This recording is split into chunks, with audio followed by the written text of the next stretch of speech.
Good evening, one and all. Today I'm going to talk on solid mechanics. It is a GATE examination for the 2023.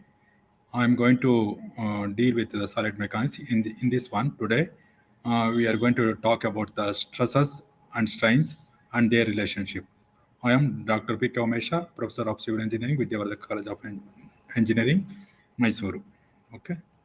So today we are going to talk on simple stresses, strain, and their relationship.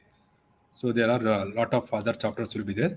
Today I'm going to talk only on simple stresses and strain and their relationship.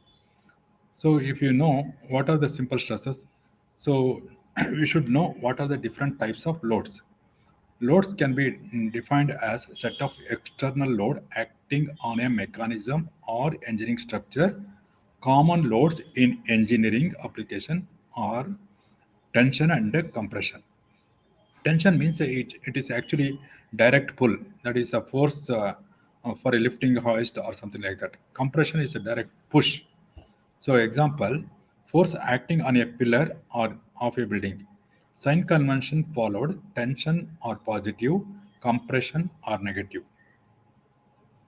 So type of load acting are dead load.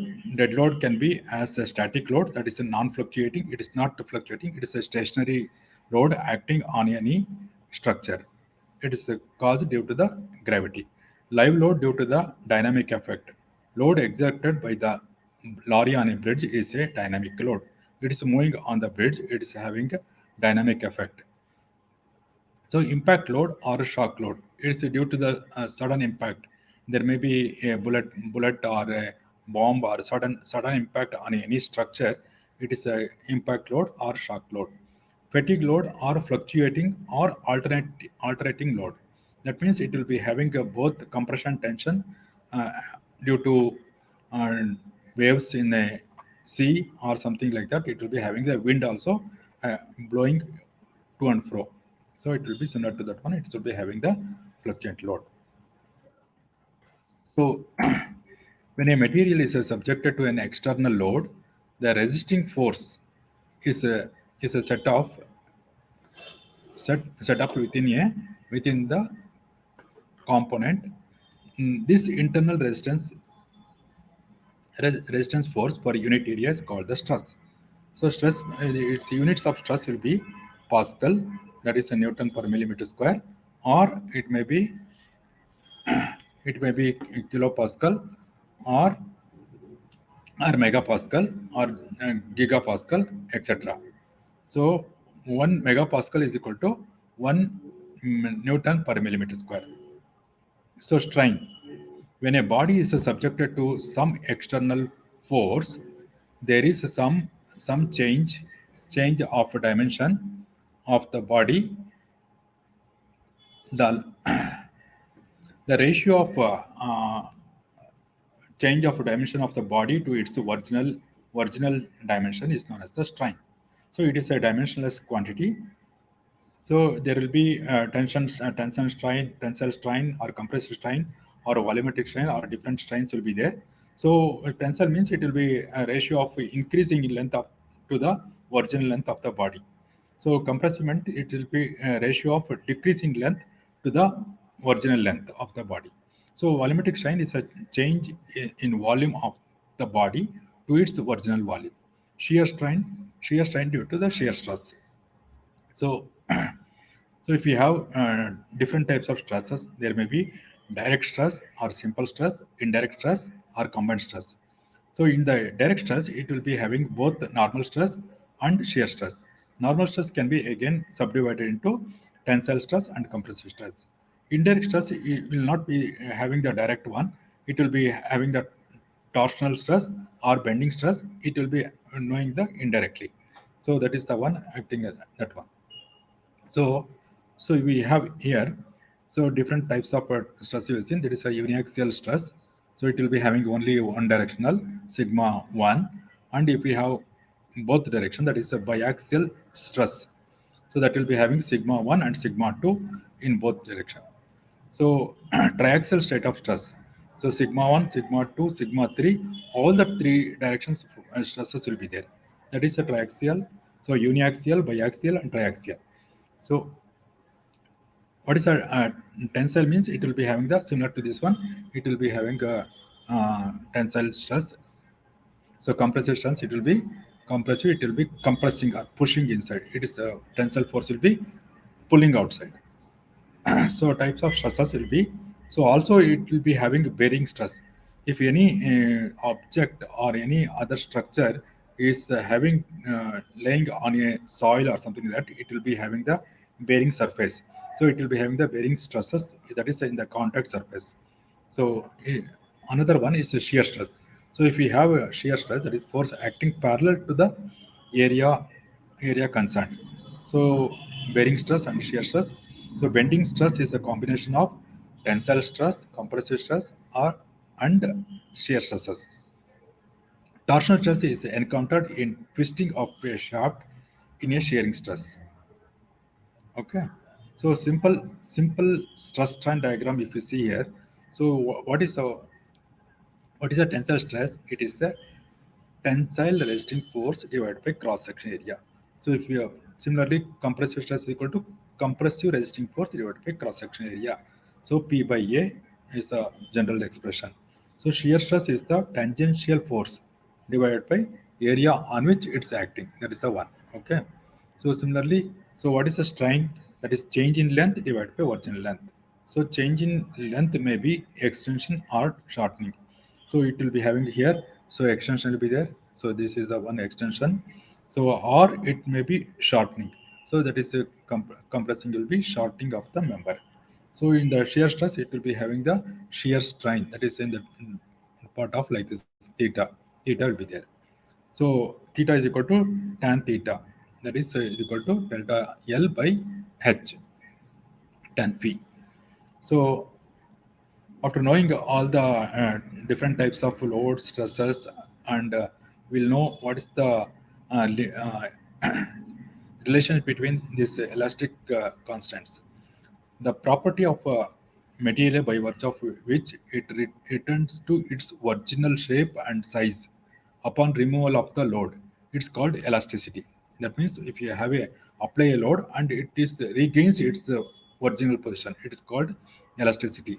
The stress corresponding to the limiting value of external force up to and within which the deformation disappears completely upon the removal of external load is called the elastic limit. So if you have what is a Hooke's law? Hooke's law is generally states it states within the elastic limit, stress is proportional to strain. So the elastic that is constant E, it's called the Young's modulus. Young's modulus E is equal to stress by strain. Young's modulus also can be called as modulus of elasticity or elastic modulus. Hooke's law holds good for the tension and compression. What is Poisson's ratio? Generally, the Poisson's ratio is the ratio of lateral strain to longitudinal strains produced by a single stress is known as the Poisson's ratio. So usually it will be uh, given the symbol like this mu r 1 by m. So okay. So factor safety, any structure if you want to design, you should have the factor safety. Nowadays it is it's called, it will be ultimate stress divided by permissible stress, it will be there. So we'll see now deformation of a body due to load acting on it. So Young's modulus, stress by strain. Strain is equal to, we can have the strain is equal to stress by Young's modulus, that is P by AE. So strain can be written as change in length divided by original length. So delta L is equal to PL by AE. This is a general expression. So PL by AE would be there. So modulus of rigidity. So for an elastic material, it's found that the shear stress is proportional to the shear strain within the elastic limit. So the ratio is called modulus of elasticity. It is denoted by the symbol G or C. So what is G is equal to shear stress divided by shear strain. That is tau divided by phi. So that can be, units will be Newton per millimeter square or MPa. So bulk modulus, it is defined as the ratio of volumetric stress divided by volumetric strain, and it is denoted by a symbol K. So there is a k value equal to sigma divided by volumetric strain will be there. So the relation between the elastic constants, if you see here, so so we know the elastic constants, that is Young's modulus, modulus of rigidity, bulk density, and bulk modulus it will be there. So we have the mu is the Poisson's ratio. So we can have the relationship between the Young's modulus of elasticity and bulk modulus. It is E is equal to 3k into 1 minus 2 mu. So relationship between the modulus of elasticity and the modulus of rigidity will be, so E is equal to 2g into 1 plus mu. So relation among the elastic constants.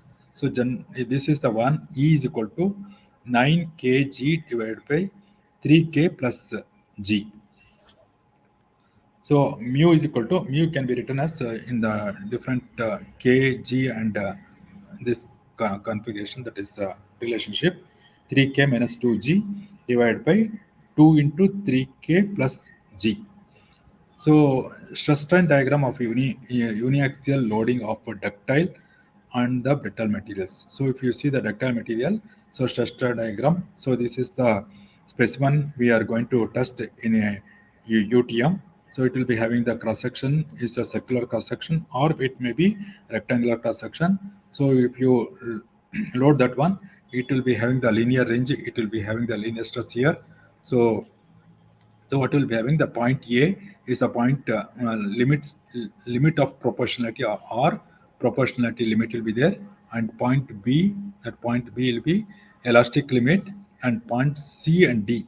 C and D is the upper and lower yield points, and point E is the ultimate tensile strength of the material. Point F is the your fracture point. So, so what will be having? We will be having the elastic limit. That is our Hooke's law will be holds good within the elastic range, that is linear range. So this portion, okay. So the capacity of the material to allow the large deformation or large extension without failure is termed as ductility.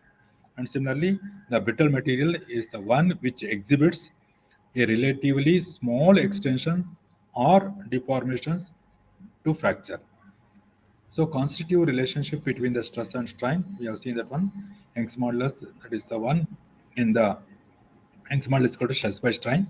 So in the two-dimensional one, it will be having the you can give stress will be there, and in the, so we have the longitudinal strains will be delta L by L will be there. So we have uh,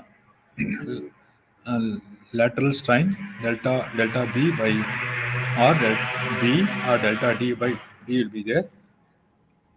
So the strain along the x direction due to sigma x is equal to sigma x divided by E, or the strain in the sigma y is equal to mu into sigma y by E. So that is the one, and you will see the relationship between that one. The total strain epsilon x is equal to, so whatever we have in the with respect to sigma x, that will be having the positive one, and in the lateral direction that will be sigma y minus mu into sigma y by E. Okay, similarly, the total strain in y direction is equal to epsilon y is equal to sigma y divided by E minus mu into sigma x divided by E. So if you see the three-dimensional, so we will be having all the three stresses will be there: sigma x, sigma y, sigma z. So you can see the strain along x direction, strain along y direction, strain along x direction. So if you consider total strain, so that means you have to consider that the Poisson's ratio into consideration. So in the lateral direction, so that will be having the mu times of the strain along that direction. So similarly, so in the y direction and the x direction will be there. If you are interested to calculate the strain along x is equal to, so first will be having the sigma x by E will be the positive, and these two, that is sigma y by E and sigma z by E, multiplied by the Poisson's ratio, it will be having the negative effect. That means it will be reducing that one. So similarly, the total strain y direction you can written as sigma y by E minus mu into sigma z by E minus mu into sigma x divided by y. So the total strain in z direction is equal to sigma z is equal to epsilon z is equal to sigma z by E minus mu into sigma x divided by E minus mu into sigma y by E. So this is the different strains will be there. So we'll see analysis of bars of different cross sections. Consider a bar, different length and different diameter. So similar to like this. So it will be having different cross section as shown below. So let this be subjected to a axial load. So we have seen so far it will be having the same cross section area throughout the member. So if we have different cross section area, what is the change in length? So what you have to do? So you will be having the different cross section, that is your delta L. If you have the constant cross section area, PL by AE will be there. So if you have different cross section area and different length and different Young's modulus, so for example, if you'll be having the different materials of maybe steel or copper or bronze, then you have to consider the different E also, it will become into picture, and length different length will be there and cross section area also will be there. So P is the constant for all of them. If you take the pre-body diagram, P it will be there. P into L1 A divided by A1 L E1. Similarly, for the second one, L2 A2 E2 will be there. L3 A3 E3 will be there. So all the things, if you have the same material, then the Young's modulus, that is Young's modulus E1 is equal to E2 is equal to E3 is equal to E, it will be there. Then you can return this as delta L is equal to P by E into L1 by A1, L2 by A2, L3 by A3. So that is the one. So that is will be having the total deformation if you have the varying cross section areas. Like section 1 it will be A1, section 2 will go to A2, A3, and a different length will be there. So that you can calculate using this formula. So if you have the tapering rod, so if you have the tapering rod like this, so cross section area, so what is the diameter will be given here, D1 at this point and D2 at this point. Then what you have to do, so you have to calculate the what is the uh, elongation along this one. So P is the load acting perpendicular to this one, that is P load will be there, that is actual load. So then length of the bar will be there, and Young's modulus. We have the diameter D1 and D2. That total elongation can be derived. Then after derivation, we'll be getting the value delta Lx is equal to 4PL divided by pi E D1 D2. Okay. So this is the formula for total elongation. If you have a tapering circular rod, so what happens if we have a rectangular rod, then the formula will be different. So we should we should know that one also. So we will be having the cross section area here. So we will be having A by A and B by A. So that is the cross section area at bottom and top. So this is the load acting at P. It will be there, and this is the length of the member, that L, and E Young's modulus E. Then the elongation can be written as PL by E into A into A. So A is the section at the bottom and B is the section at the top. So what will happen? Previous one. So we have seen in the previously. So that is a P 4PL that divided by pi into pi E D1 into D2. So that is our formula will be similar to that one, PL by AE. So A is equal to, so we will be having pi D1 D2 divided by 4. So that is the area. So pi PL by AE it will be there. Similarly here also you can see here. So PL by AE total area. So that we can remember like this. So if we have the section like this, then so constant thickness. So we previously we have the cross section here will be having the constant thickness throughout. So then what will happen, the elongation. So we as usual you have the load, axial load, length of the member, Young's modulus, thickness is equal to, then the total elongation will be PL by E T A minus B into logarithm of A by E for the natural logarithm here. Okay. So that is the formula given. So we should know all this formula to work out some of the problems in the GATE exam. So we'll consider another one. It will be having the elongation in a bar due to its self weight. So that elongation it will be, if you know that one, that is the P is the load, that is the total weight of that one, rho G into A into L. So that is the total weight, self weight of the tower member. Then it will be acting here, length of the member. Young's modulus will be there. So what is the value? The total elongation delta Ly is equal to PL by AE is the one. So because of its own self weight, it will be half of that one. So that is the one you should remember. Then another stress will be the thermal stresses. So thermal stresses, what will happen if you have the thermal stress? So length of the member, it will be L, and the delta T is the rise in temperature, E is the Young's modulus, alpha is the coefficient of linear expansion, delta L is equal to extension of rod due to rise of temperature. Then if the rod is free to expand, then the thermal strain developed will be delta L by L. So delta L by L is equal to alpha into delta T. So delta T is the change in temperature, alpha is the coefficient of linear expansion. So this is the formula for the thermal strain. So if you want to calculate the change in length, that is the extension of the rod, the delta L is equal to L into alpha. So corresponding we can here L alpha into delta T. So then finally you are interested to know what is the thermal stress developed in the member. That is stress by strain will be getting the E value. So stress will be, so elongation, that is epsilon is equal to that strain will be there. So if you multiply that one, you will be getting the thermal stress.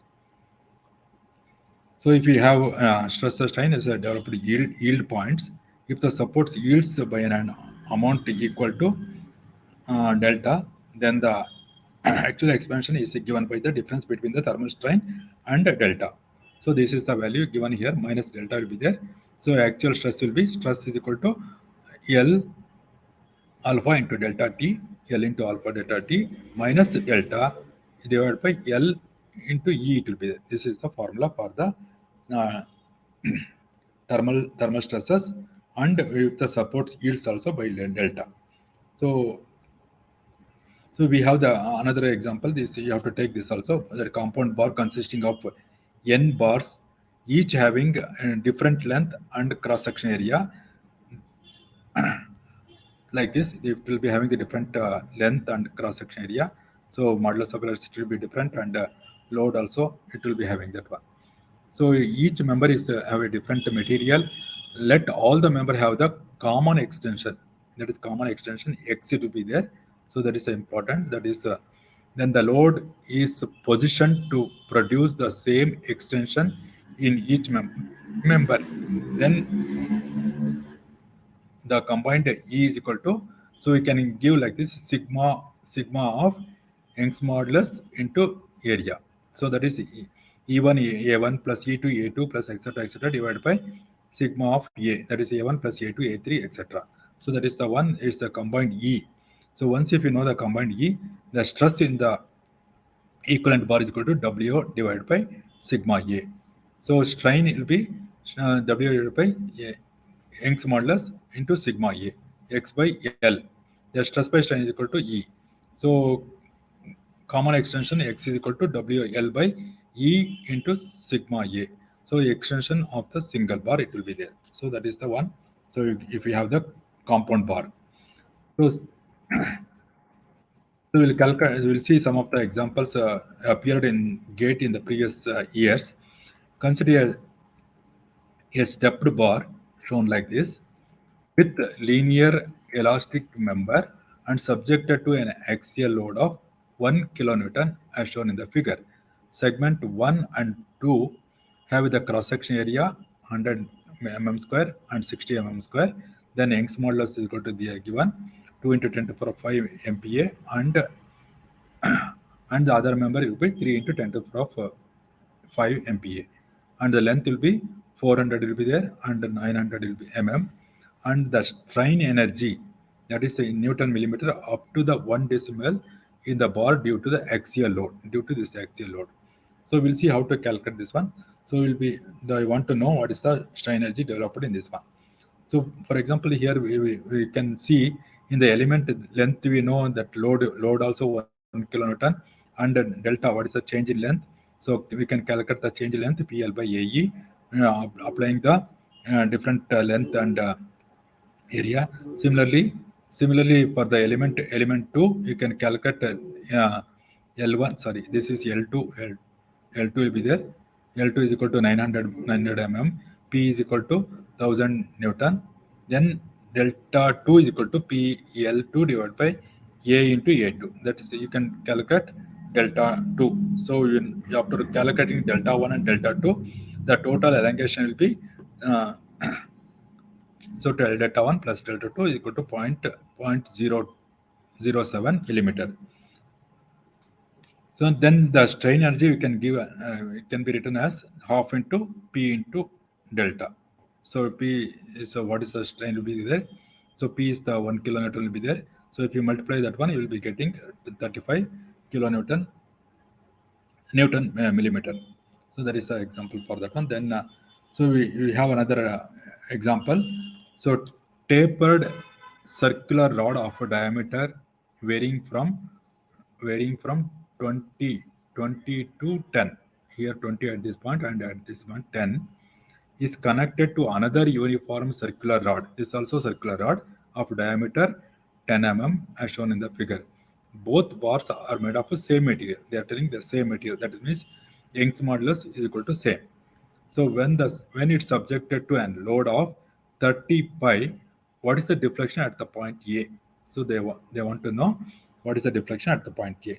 So for the element BC, we can calculate, L1P is we know all the thing, and diameter at the top and bottom. So if we have a tapered section, the delta 1 can be written as 4PL1 divided by pi E D1 D2. So that we have seen formula like that. So you can calculate delta 1, and similarly you can calculate here delta 2. So after knowing so this is the delta L2, sorry. So P is equal to same, that is 30 pi into converted into Newton. So diameter will be same, the D2 diameter will be same. So that you can calculate delta 2 is equal to 4P L2 divided by pi E D square. So after knowing the delta 1 is the combined will be, so delta 1 plus delta 2, that is the one as the answer 15. So answer will be 15 millimeter. So once we'll see some more examples. An elastic isotropic body is in a hydrostatic stress. Hydrostatic stress means, so all stresses will be acting in equal, that hydrostatic stress. For no change in the volume to occur, what should be the Poisson's ratio? So they want to know there is no change in the volume. So what will be the Poisson's ratio? So is it different options are there? So we'll see how to calculate this one. So volumetric strain can be written as this one. So sigma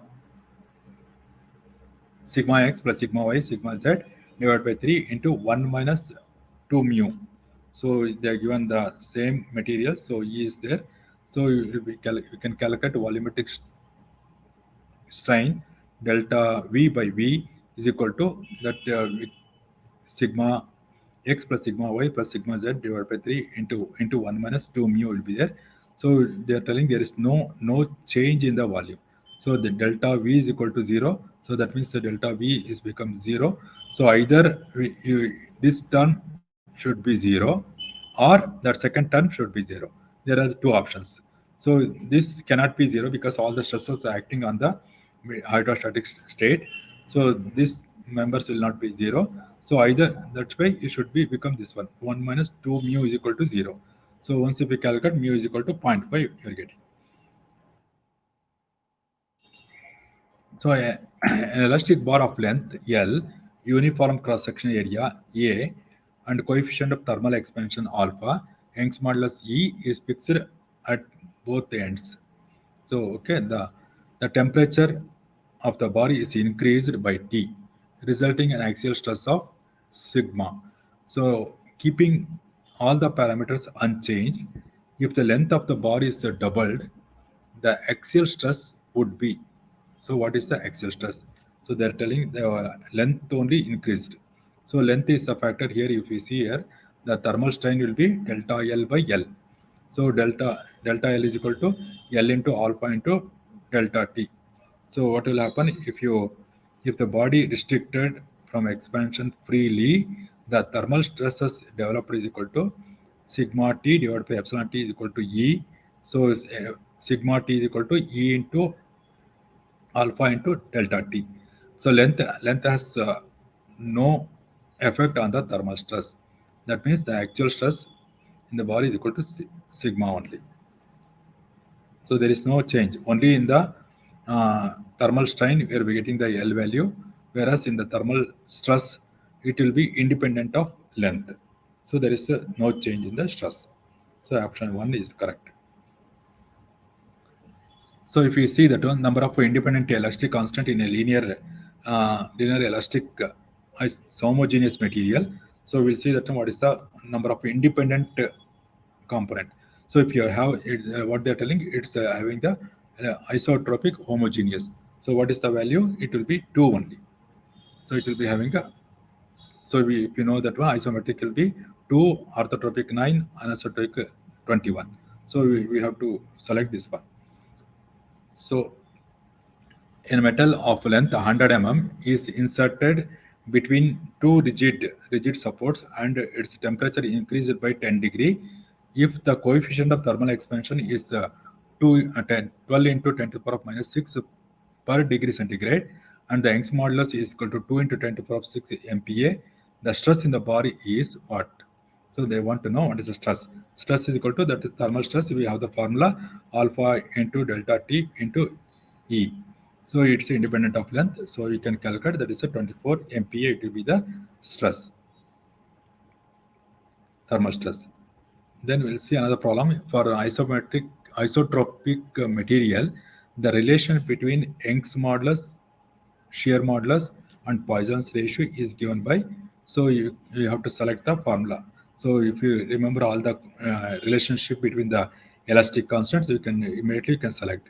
So we know that one E is equal to 2G into 1 plus mu. So if you see here, the first option will be the correct one.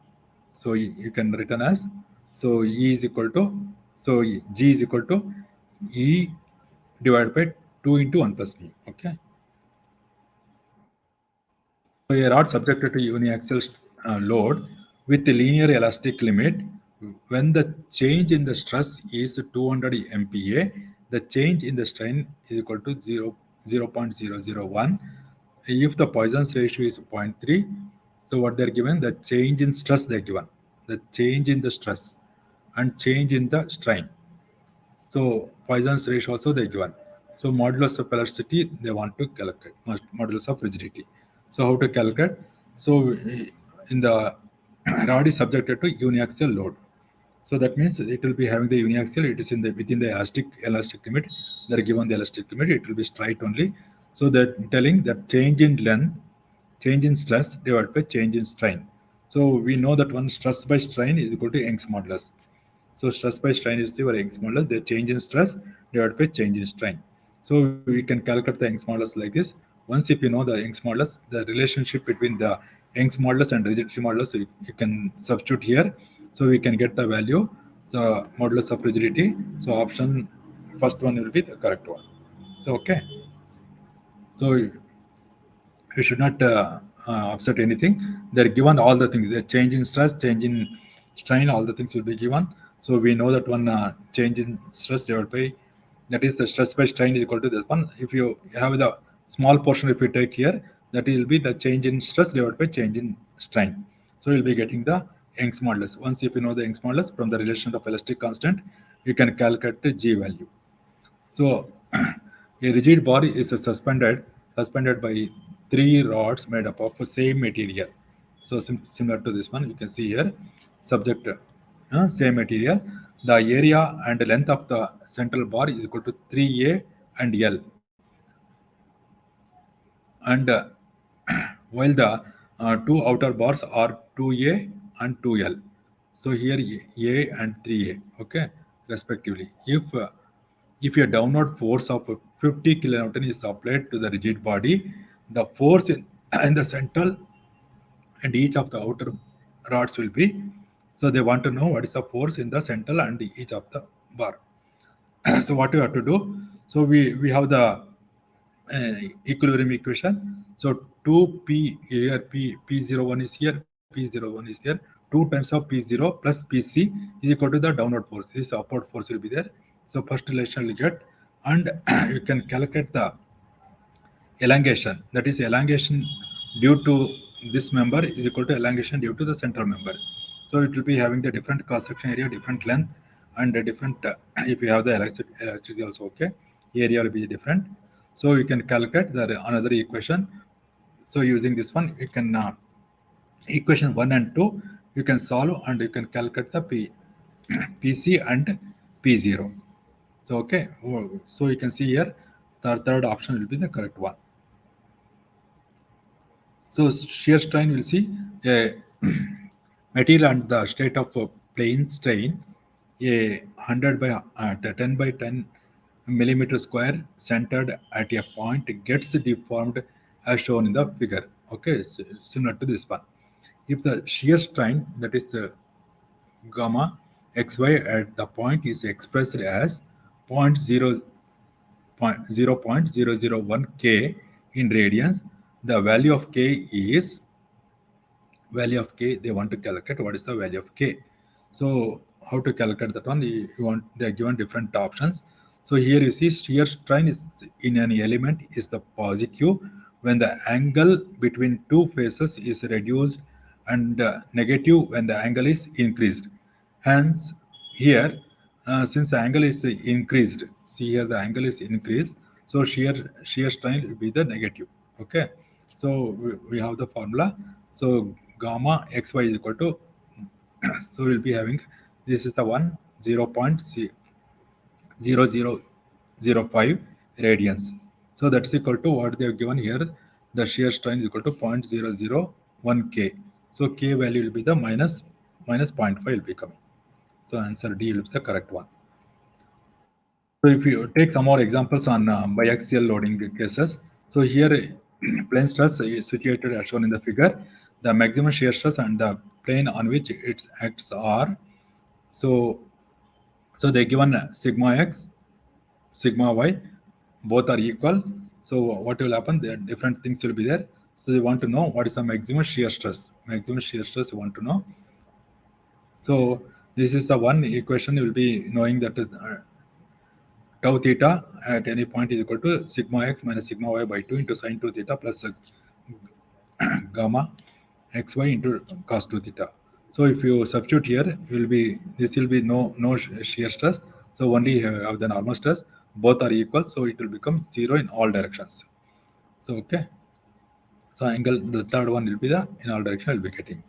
So another examples, if you take this one, so two triangular wedges and two glued together as shown in the figure. The stress acting normal to the interface sigma n. So they want to know what is the stress normal to that one. So here what they happen is sigma x is equal to positive, sigma y is equal to negative compression. So they want to know what is the normal stress at the interface sigma n. So they given options that one. How to calculate that one? If we know the formula, sigma theta is equal to sigma x plus sigma y by 2 plus sigma x minus sigma y by 2 cos 2 theta plus tau xy into sine theta. So you substitute here. So what will happen? That is our theta is equal to 45 degree. Sigma is equal to 100 MPa minus 100 MPa sigma y. Sigma theta is equal to, what will happen here is 0. Here cos theta 90 to become 0. There is no shear stress. So that will become, this also it will cancel. So we'll finally get the 0 value. Okay. So sigma theta, that is sigma n is equal to 0 at the normal to the plane. Another case, for the state of stresses shown in the figure, the maximum shear stress. So we should know the maximum shear stress formula from the principle. So you can see here. So we have the tau maximum is equal to sigma 1 minus sigma 2. That is the principal stresses the difference of the principal stress divided by 2, or square root of sigma x minus sigma y by 2 whole square plus tau tau xy whole square. So you can calculate here. So either you can calculate sigma 1, sigma 2, or you can substitute directly from this equation. So we'll do that one. You can substitute and we'll be getting the maximum shear stress will be 5 MPa. So stresses acting on the interfacial soil element are shown in the figure, similar to here, with sigma z is greater than sigma x. The major and minor stresses are sigma 1 and sigma 3, respectively. Considering the compressive stress as positive, which one of the following expression correctly represents the angle between the major principal uh, stress plane and the horizontal plane? So they want to know what is the angle between the major principal stress and the horizontal plane. So how to calculate this one? So from the so this is the triangle. If you take here, so we have the sigma x, sigma z, and you can calculate here. So taking the sigma f of x is equal to 0. So calculating that one, sigma x into a. So you resolve that one, take f of x is equal to 0, then you will be getting that one, sigma x in the horizontal direction is positive, tau xz, that will be the acting here, and this is, sorry, theta, this one.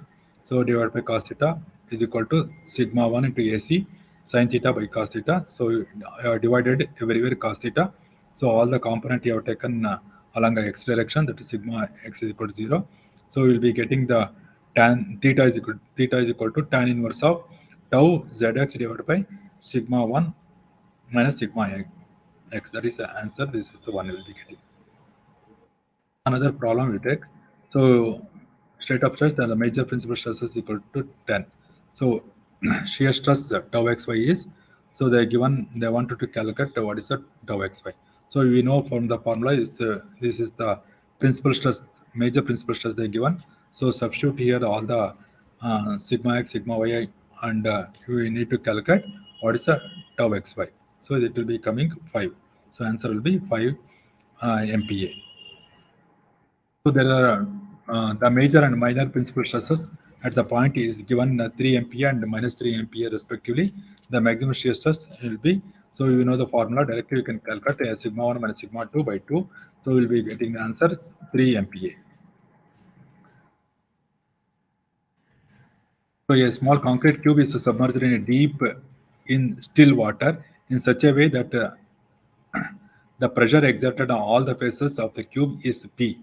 Then the maximum shear stress developed inside the cube is, so they want to know what is the maximum stress developed inside the cube. So what will happen? This is the condition. It will be submerged in the water. So what will happen? That is, we wanted to know what is the shear stress. Sigma 1 minus sigma 2. So we will be having by 2, that is PP by 2. So all the stresses are equal, that forces exerting. So we will be getting 0. That is the stresses acting in maximum shear stress will be 0. Okay. So consider the following statement, that is on principal plane only normal stresses acts. On principal plane both normal and shear stress act. On principal plane only shear stress acts. Isometric state of stress is independent of frame of reference. Which of the above statement is are correct? So we know that one. So we will be on a principal plane, no shear force. The only normal stress will be there, and all this will not react, and we'll be knowing this isometric state of stress independent of the frame of reference. So answer 1 is correct. An axial loaded bar subjected to normal stress, that is 173 MPa. The stress in the bar is equal to, so they will be having the axial load. So they want to know what is the shear stress. So we know that when sigma 1 minus sigma 2 by 2, there is no other stress, only normal stress will be there. 173 divided by 2 is equal to 86.5. So that is the one, it will be B answer. So for a plane stress problem, the state of stress at a point P is represented by the stress element as shown in the figure. So figure you can see here. So by how much angle theta in degree in degree, the stress element should be rotated in order to get the plane shear force. So we'll be knowing that one. So we should know the theta I have to calculate. Theta is equal to theta p plus 45. So that one you can calculate using this formula, and theta p calculate and substitute here. You will be getting the c is equal to 31.7 degree. Okay. So more circle, you will be having the formula like this. So what is the center? So we'll be giving the both sigma x and sigma y are equal 0. So what is the center in the more circle? So this is the formula you'll be getting. So this is another case. So you'll be having both sigma x, sigma y. So thank you. If you are interested in anything, you can contact me. So if you have any problem, contact please me.